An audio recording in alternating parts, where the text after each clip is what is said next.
Hi, Irina from NFTs here, and today I'm the host for Blockchain Telegraph. So right now we are in Puerto Rico, amazing place for the Limitless conference. It's the event about decentralized finance, blockchain, NFTs, and of course the Metaverse. I'm going to meet amazing people, terrific speakers, and you gonna learn more about everything that's gonna happen in the nearest future. Stay tuned, it's gonna be amazing.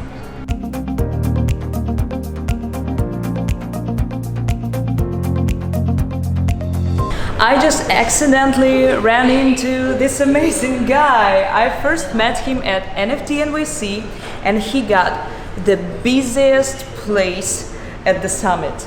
And I was introduced to him by Ken. You remember Ken, of course? Of course, Ken Bozak. Our bro. So it's so nice to meet you here, Eggy. Eggy, founder and CEO of Splinterlands. Yeah, it's a pleasure to be here. Thanks for having me on your channel. Of course. So we have questions for you. So the most important question is, what is the main mission for the Splinterland, for the Metaverse? You know, there's one big mission for the company, and that is bring people into crypto. Yeah. And it's our founding theory that they won't just come for the financial aspect. You need something more like daily that you can be doing. Exactly. And we think that gaming is the right aspect to that. So whether it's Metaverse, gaming, whether it's like community building, however we're doing that, our goal is always number one, bring people here.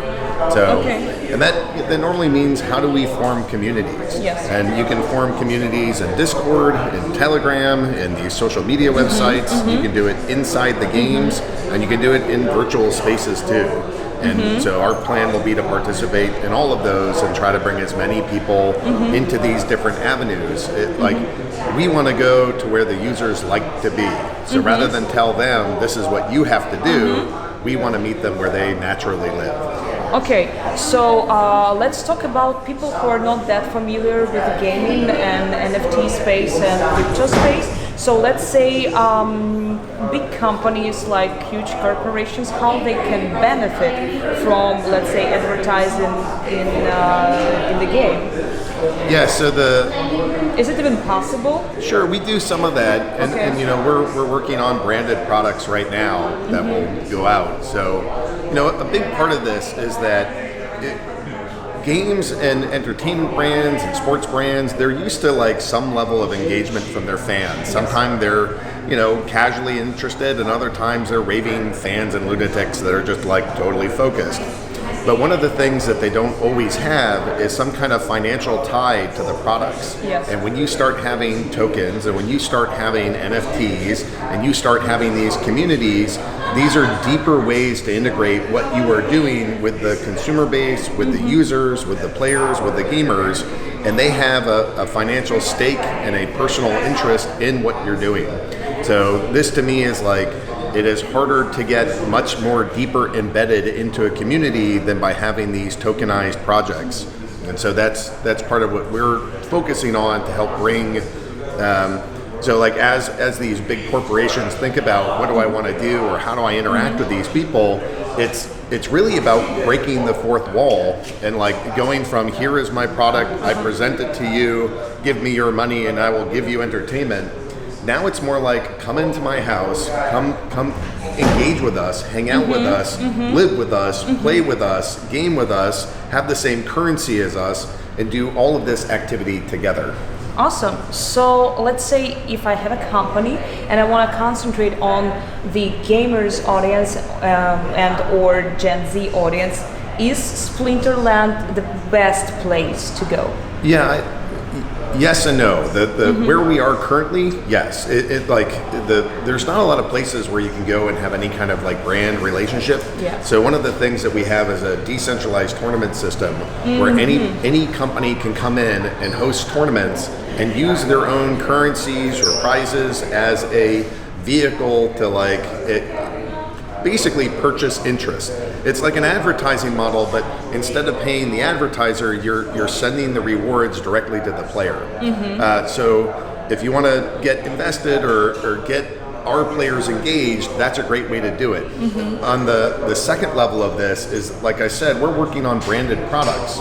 So if you're an entertainment brand, if you have television shows, movies, or you're a sports league, we are working on taking the technology that we built and sort of showcased as a prototype and also as our flagship product, and helping to go turn that into its own gaming ecosystem separate from Splinterlands, where players can then engage with their favorite content, their favorite characters.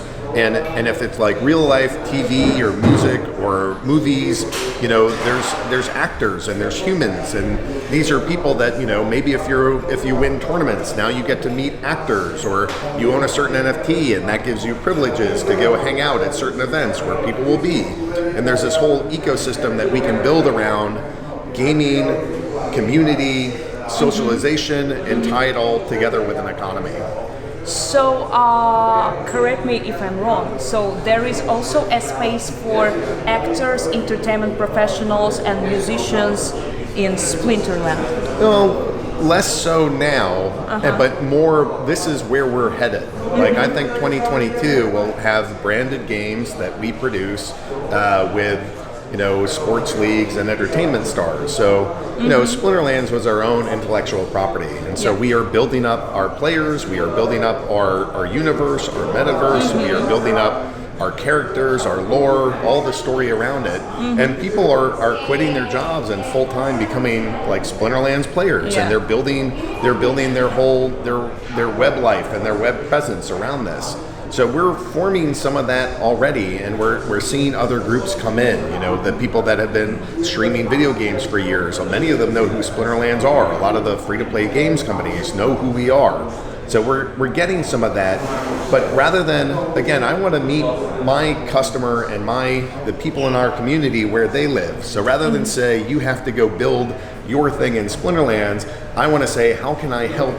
How can we be of service to you to help bring your brand and your audience into crypto? Let's go build something specific for your game, specific for your actors, your heroes, your star athletes. How do we build something in crypto that's play to earn, that's a metaverse?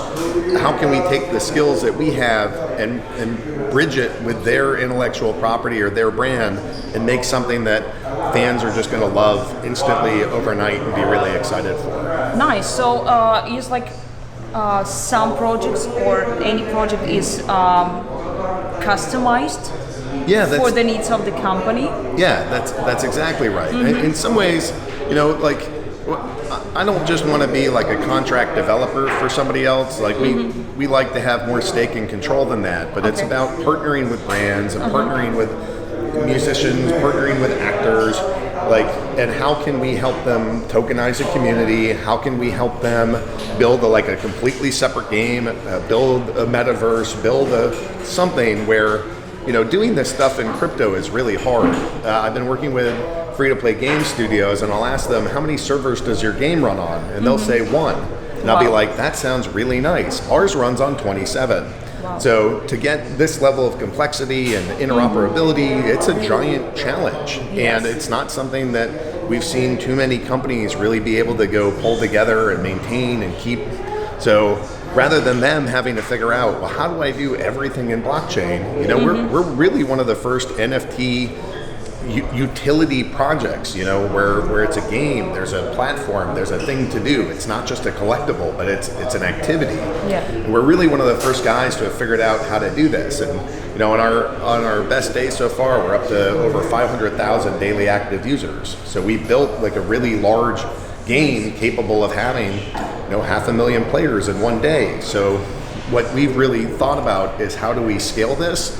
Because our entire intention has been, how do we get something that can work for the mainstream? And so that's what we've been building, that's what we've been creating, and hopefully these brands that are large, that want to get into crypto, that don't necessarily know how and don't have the tools, they can work with us as crypto partners that can handle the hardest task of building all the infrastructure around it, and really just placing their content into it and getting their community engaged and kind of connected into this. And they lack the technical expertise. That's the bread and butter of what we do.